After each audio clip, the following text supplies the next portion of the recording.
Hello everyone and welcome all. तो आज हम नया टॉपिक स्टार्ट करेंगे। हमारे बस चैप्टर का बचा हुआ जो टॉपिक है, आज हम इसे चैप्टर को ख़त्म करेंगे, पूरा करेंगे, कंप्लीट करेंगे। तो स्टार्ट करते हैं टैक्सोनॉमिकल एड्स से। तो टैक्सोनॉमिकल एड्स क्या होता है, पहले हम शब्दों को तोड़ेंगे, फिर उसका अर्थ समझेंगे, तब हमारा कॉन्सेप्ट क्लियर होगा। तो हम आगे चलते हैं।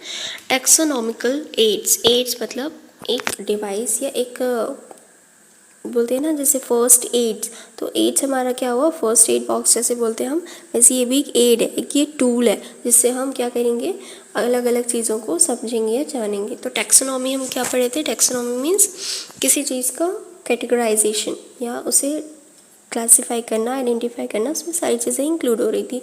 तो ये क्या है, हमारा टैक्सोनॉमिकल एड है, हम उसे टूल की तरह यूज़ करेंगे स्टडी के लिए। Taxonomic studies of various species of plants, animals and other organisms are useful in agriculture, forestry, industry and in general in knowing our bioresources and their diversity. हम इसे क्या क्या यूज़ करते हैं, टैक्सोनॉमिक स्टडीज़ के क्या यूज़ है, species of plants, animal और अदर ऑर्गेनिज्म जानने के लिए, जो कि हमारे एग्रीकल्चर में यूज़फुल है, जो हमारी फॉरेस्ट्री और इंडस्ट्री में काम आते हैं। अब जैसे कि हम देखते हैं कि कुछ ऐसे प्लांट स्पीशीज़ है जिससे हम मेडिसिन बनाते हैं, तो वो हमारे किस में यूज़ आ सकती है, इंडस्ट्री में। किस में, इंडस्ट्री में। फॉरेस्ट्री मतलब जैसे कि कुछ हनी बीज है जिसका हम यूज़ करते हैं, तो वो क्या हुआ, फॉरेस्ट प्रोडक्ट हो गया, तो वो फॉरेस्ट्री हो गया। एग्रीकल्चर, कुछ प्लांट्स ऐसे हैं, कुछ प्लांट स्पीशीज़ ऐसी है, कुछ फिशरी है ऐसी है, या कुछ ऐसी भी चीज़ें हैं एनिमल्स में भी जिसे हम पोल्ट्री या फिशरीज़ में, पिसीकल्चर में यूज़ करते हैं। तो ये सारे क्या हो गए, हमारे वेरियस टैक्सोनॉमिक स्टडी के यूज़ हो गए। क्यों हम टैक्सोनॉमिक स्टडी मतलब क्या करते हैं और कैसे करते हैं और क्यों करते हैं। तो हर एक सवाल का देखो, बहुत ही इम्पॉर्टेंट चीज़ बता रही हूँ मैं। बायो इज़ ऑल अबाउट क्या, क्यों, कैसे और कब। ये 4 सवाल के जवाब अगर आपको पता है, that means your concept is clear कि कैसे हो रहा है, क्यों हो रहा है, किस लिए हो रहा है, कहाँ से हो रहा है, कब हो रहा है। तो अगर ये सारी चीज़ें पता है आपको, किसी भी एक शब्द के बारे में, पूरी की पूरी टर्मिनोलॉजी बायो की जो है वो इसी पे टिकी हुई है। तो अगर आपको ये क्लियर है, it means your biology is clear. तो आगे हम बढ़ेंगे। These studies will require correct classification and identification of organism। इसका यूज़ क्या हुआ हमारा, रिक्वायर मतलब इसके लिए क्या ज़रूरी है, करेक्ट क्लासिफिकेशन। अगर मैं गधे को घोड़ा कह दूँ तो क्या वो मेरे यूज़ का हुआ। अब मैं गधे की जगह घोड़ा यूज़ कर रही हूँ, घोड़े की जगह गधा यूज़ कर रही हूँ, that is of no use to me. तो इसीलिए प्रॉपर क्लासिफिकेशन और आइडेंटिफिकेशन बहुत ज़रूरी है किसी भी ऑर्गेनिज्म का, उसे यूज़ करने के लिए या उसे समझने या जानने के लिए।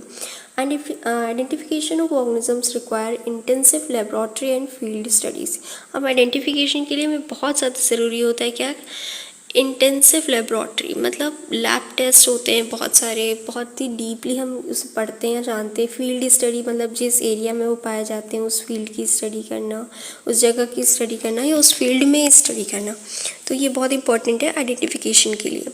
The collection of actual specimens of plants and animal species is essential and is the prime source of taxonomic studies. अब क्या है कि एक्चुअली क्या होता है कि हमें हर समय तो हर चीज़ नहीं मिल पाती, तो उसके लिए हम क्या कलेक्ट करके रखते हैं, स्पेसिमेंट्स। पहले से हमारे पास, जैसे मान लीजिए तुलसी का पौधा है मेरे पास, पहले से उसकी पत्ती है, तो मुझे कहीं और जाऊंगी, मुझे फिर कहीं से अगर तुलसी का पौधा दिख जाएगा तो मैं क्या करूँगी, उस स्पेसिमेन को लेके उसे जांच के और उसे आइडेंटिफाई कर सकूँगी इसलिए। तो इसलिए हमारे स्पीशीज़ स्पेसिमेन जो है स्पीशीज़ को जानने समझने के लिए बहुत यूज़ आते हैं, या हम कह सकते हैं कि स्पेसिमेन जो होते हैं वो हमारा प्राइम सोर्स होते हैं किसका, टैक्सोनॉमिक स्टडीज़ का। There are also fundamental to study and essential for training in systematics. और यहाँ पे कुछ फंडामेंटल्स भी होते हैं जिसे जानना बहुत ज़रूरी है, एक पूरा का पूरा सिस्टम या सिस्टमैटिक्स तैयार करने के लिए, पढ़ने या जानने के लिए। It is use for classification of N organisms and the information gathered is also stored along with the specimen. तो बेसिकली सिस्टमैटिक्स में क्या होता है, सिस्टमैटिक उसे कहते हैं जिसमें हम पूरी की पूरी सारी की सारी इन्फॉर्मेशन जो उसकी क्लासिफिकेशन ऑफ ऑर्गेनिज्म हमने किया है, या जो भी इन्फॉर्मेशन हमारे पास उसकी है वो पूरी की पूरी हम उसमें स्पेसिमेन की स्टोर करते हैं, उसे हम क्या कहते हैं, systematic. In some cases the specimen is preserve for future studies. और कुछ केसेस में हम उस स्पेसिमेन को फ्यूचर स्टडी के लिए भी प्रिजर्व करके रख लेते हैं कि फिर से हमें ढूंढना या जानना या पढ़ना नहीं पड़ेगा। Biologists have established certain procedures and techniques to store and preserve the information as well as the specimen. अब कुछ बायोलॉजिस्ट साहब थे हमारे, उन्होंने क्या किया कि इजी काम करने के लिए उन्होंने क्या किया, चालू करना, उसे प्रिजर्व करना चालू कर दिया. तो कैसे प्रिजर्व करते हैं वो, एक तो स्पेसिमेन प्रिजर्व किए, फिर उसकी इन्फॉर्मेशन प्रिजर्व किए. तो जो इन्फॉर्मेशन प्रिजर्व हो गई वो सिस्टमेटिक्स बन गई, और जो स्पेसिमेन प्रिजर्व हुआ उसे हम क्या, मतलब जो भी स्पीशीज़ का हम कलेक्शन करके रख रहे हैं उसे हम क्या कह रहे हैं, स्पेसिमेंस. ठीक है, अब हम नेक्स्ट टॉपिक देखते हैं, हर्बेरियम. हर्बेरियम क्या होती है?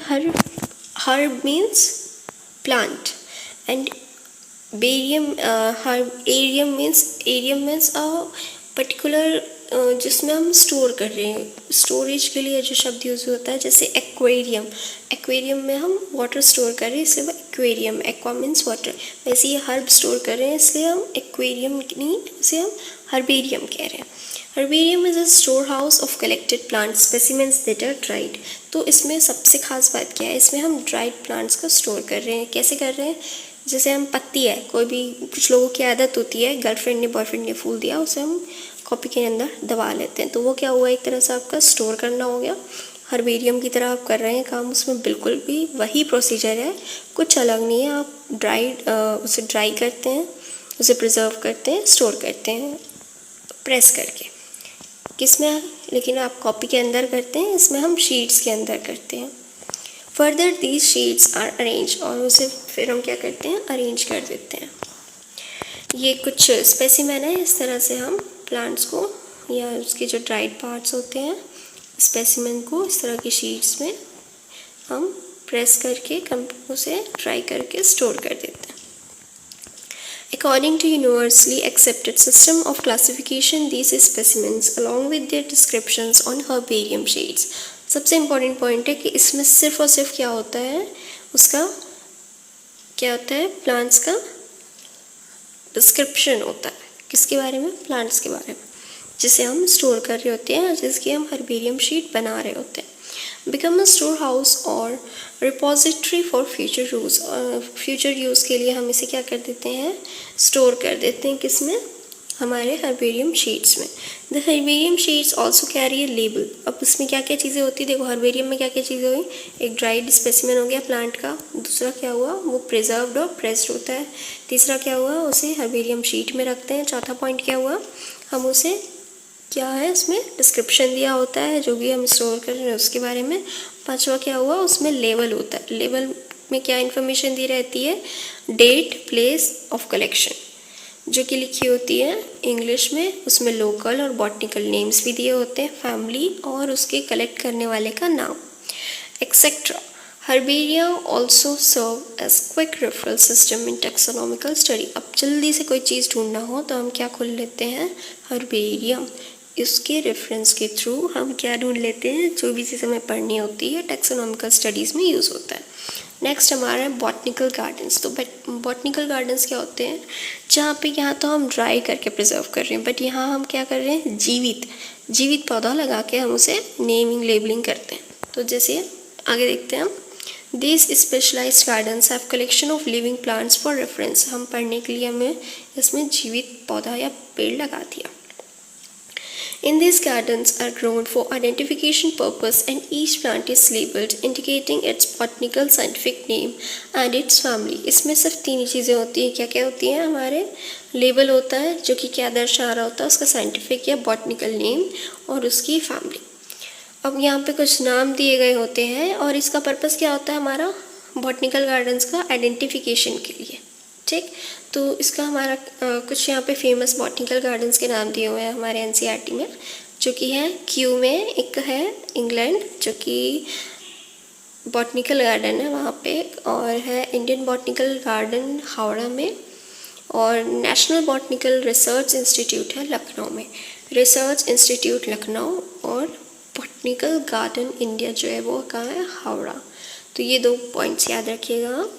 उसके बाद है हमारा म्यूज़ियम क्या होता है, अभी तो सिर्फ हम देखें कि प्लांट्स का कैसे यूज़ कर रहे हैं आइडेंटिफिकेशन या टैक्सोनॉमिक स्टडी में. अब हम किसका भी यूज़ करेंगे, एनिमल का. तो म्यूज़ियम वो जगह होती है जहाँ पे हम एनिमल, प्लांट, सबके स्पेसिमेन को हम प्रिजर्व करते हैं एज अ ड्राई स्पेसिमेन. हम क्या कर रहे हैं, ड्राई.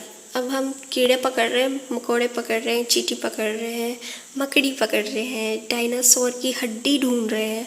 हम सबको क्या कर रहे हैं, किसी सॉल्यूशन में या उसे प्रिजर्व करने के लिए हम क्या क्या यूज़ करते हैं, सॉल्यूशन यूज़ करते हैं, ड्राई करके प्रिजर्व करते हैं या कैसे भी प्रिजर्व कर सकते हैं।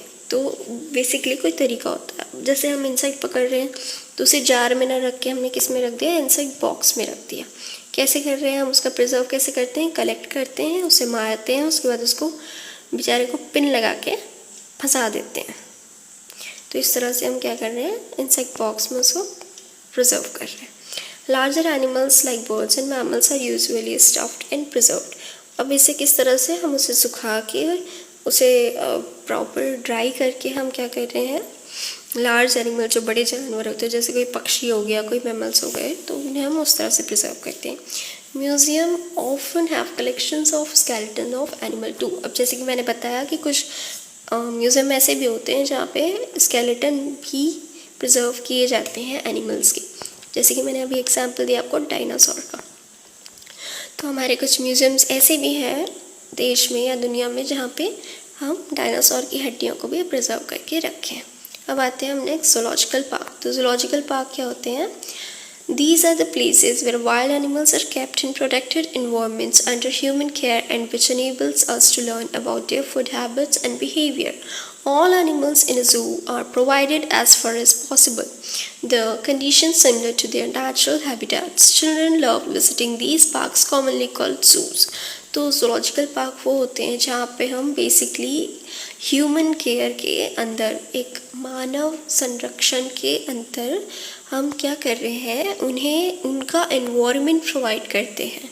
जिस जगह के वो होते हैं वैसा ही उन्हें एनवायरनमेंट प्रोवाइड करते हैं और उन्हें एक प्रोटेक्टेड एरिया या एनवायरनमेंट में रखते हैं। जैसा खाना वो खाते हैं या जो भी चीज़ें उन्हें सब प्रोवाइड करते हैं। और बेसिकली ये हम क्यों कर रहे हैं, उनके प्रिजर्वेशन के लिए और किस लिए, उन्हें जानने के लिए, उनका बिहेवियर, उनका स्वभाव, उनका नेचर जानने के लिए हम ये करते हैं, जिससे कि हम समझ सकें। और ये बच्चों के लिए बहुत अच्छी जगह होती है जाने के लिए, वो बहुत खुश होते हैं वहाँ जाके अलग अलग जानवर देख के, और उनको पसंद है। ज़ू में जाना किसको नहीं पसंद है। तो ये कुछ फ़ोटोज़ हैं डिफरेंट ज़ूज़ की इसमें दे रखी है, picture showing animals in different zoological parks of India. अब हाँ नेक्स्ट आता है की। एक बहुत इंपॉर्टेंट पॉइंट है, की क्या होता है।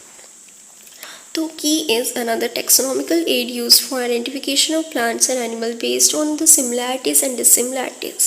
The key are based on the contrasting characters, generally in a pair called couplet. It represents the choice made between two opposite options. This results in acceptance of only one and rejection of the other. Each statement in the key is called a lead. Separate taxonomic keys are required for each taxonomic category such as family, genus and species for identification purposes. Keys are generally analytical in nature. इसमें बहुत important points दे रखे हैं कि पहले तो की क्या होता है। की एक क्या है, टैक्सोनॉमिकल एड, जिसका हम यूज़ कर रहे हैं किसमें, आइडेंटिफिकेशन प्लांट और एनिमल्स में। किस पे बेस्ड है ये, सिमिलैरिटीज़ और डिसिमिलैरिटीज़, उनके बीच की समानताएं और असमानताएं को हम कंपेयर कर रहे हैं। Key are based on the contrasting character. Contrasting character मतलब मिलते जुलते या उनसे विभिन्न, जो उन्हें यूनिक बनाते हैं, जो एक दूसरे से जुगलबंदी। कॉन्ट्रास्टिंग मतलब जुगलबंदी। वो सारे कैरेक्टर्स के पेयर को हम क्या कहते हैं, couplet. It represent the choice made between two opposite options. और ये क्या हमें हेल्प करता है, क्या रिप्रेजेंट करता है कि दो अपोजिट ऑप्शंस, मैं एक तरफ तो ले रही हूँ आम का पौधा, दूसरी तरफ मैं ले रही हूँ तुलसी का पौधा, ठीक है। तो ये हमारे दो अलग अलग पौधे हो गए, इनके बीच की समानता है और असमानता है। तो इनके बीच में क्या, दो अपोजिट ऑप्शंस बने कि नहीं बने, तो ये दो अपोजिट ऑप्शन हो गए। This result in acceptance of only one in rejection of other. अब हमें जो चाहिए था हम वो देख लेंगे, तो एक को ऑब्वियसली हम एक्सेप्ट करेंगे और दूसरे को हम ऑब्वियसली रिजेक्ट कर देंगे। नेक्स्ट है, each statement in the key is called lead. अब हमें जैसे बोलते हैं ना, हमें लीड मिल गई, तो लीड क्या होता है, किसी भी चीज़ तक पहुंचने का एक माध्यम। तो वो माध्यम क्या होता है की में, उसकी स्टेटमेंट। अब मैं पढ़ी कि आम एक जिम्नोस्पर्म पौधा है, तो जिम्नोस्पर्म क्या हो गई, उसकी स्टेटमेंट क्या हो गई, वो वाली लीड हो गई। तो मुझे आम तक पहुंचना था, वो मुझे लीड मिल गई, मैं उस आम तक पहुंच गई और तुलसी को रिजेक्ट कर दी। तो ये हो गया हमारा लीड। अब separate taxonomic keys are required for each taxonomic category. अब हमें अलग अलग की ज़रूरत पड़ती है, अलग अलग टेक्सोनोमिक कैटेगरी, जैसे कि family, genus and species for identification purpose. अब मैं या तो फैमिली कंपेयर कर सकती हूँ, या तो जीनस या तो स्पीशीज़। तो हमें अलग अलग कीज़ की ज़रूरत पड़ी कि नहीं पड़ी। अब क्या है, इसका नेचर कैसा होता है, ये एनालिटिकल होती है। एनालिटिकल मतलब जिसमें हम डेटा के बेस पे बात करते हैं या हम कंपैरिजन के मेथड यूज़ करते हैं। तो ये तो हो गई कि अब और भी ऐसे बहुत सारे क्या है टेक्सोनॉमिकल एड हैं जिसे हम यूज़ करते हैं। फ्लोरा मीन्स प्लांट्स या प्लांट्स। मैनुअल्स भी एक टेक्सोनॉमिकल एड है। मोनोग्राफ्स, इसमें हम सिंगल ग्राफिकल रिप्रेजेंटेशन या ग्राफ्स के मेथड से, मोनो मीन्स सिंगल, एक ही पर्टिकुलर सिर्फ एक की ही स्टडी कर पाते हैं, उसे हम मोनोग्राफ कहते हैं। मैनुअल्स, जैसे कि हम लैब मैनुअल्स पढ़ते हैं, या मैनुअल मतलब जिसमें बेसिकली पूरे का डिस्क्रिप्शन दिया हुआ रहता है, उसे हम मैनुअल्स कहते हैं। And catalogues are some other means of recording description. तो ये सारी कुछ अदर तरीके हैं और अदर चीज़ें हैं जिसके थ्रू हम क्या कर सकते हैं, डिस्क्रिप्शन रिकॉर्ड कर सकते हैं। They also help in correct identification, और ये हमें क्या करते हैं, करेक्ट आइडेंटिफिकेशन में भी हेल्प करते हैं। अब फ्लोरा क्या होता है, flora contains the actual account of habitat and distribution of plant of given area. Flora क्या होता है, जिसमें हम पता कर सकते हैं कि ये वाला प्लांट जो है वो इसी एरिया में पाया जाता है। जैसे सुंदरबन के टाइगर सिर्फ सुंदरबन में ही पाए जाते हैं, तो वैसे ही कुछ ऐसे प्लांट्स हैं जैसे वाटर हाइसिंथ है, वो पर्टिकुलरली एक ही जगह पे पाई जाएगी, या मतलब वो उस हैबिटेट को दर्शा रहा होता है उस प्लांट के और उसके डिस्ट्रीब्यूशन को, कि कहाँ कहाँ वो प्लांट हो सकता है या पाया जा सकता है। These provide the index to the plant species found in a particular area। तो ये क्या हेल्प करता है हमें प्रोवाइड करने में, कि पर्टिकुलर एरिया हम पहचान सकते हैं उस प्लांट स्पीशीज़ के लिए जिसके बारे में हम पढ़ना चाहते हैं, ढूंढना चाहते हैं, उसका ही इस पर इंडेक्स दिया होता है।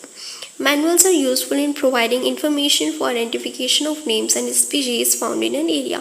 अब पर्टिकुलर एरिया में, जैसे मेरे यहाँ ये आम हुआ, आपके यहाँ उसे आम्र बोलते होंगे, तो मुझे ये जानने में हेल्प करेगा कौन, उसकी मैनुअल, जिससे हम उसका नाम और उसकी स्पीशीज़ को उस एरिया में पहचान सकते हैं। Monographs contain information of any one tax on. जैसे कि मैंने कहा था, मोनोग्राफ्स में सिर्फ एक ही चीज़ के बारे में दी होती है। कोई भी टेक्सॉन, या तो किंगडम पढ़ो, या तो फैमिली पढ़ो, या तो जीनस पढ़ो, या तो स्पीशीज़ पढ़ो। तो ये हमारा चैप्टर आज ख़त्म होता है। वीडियो पसंद आई हो तो लाइक, शेयर एंड सब्सक्राइब।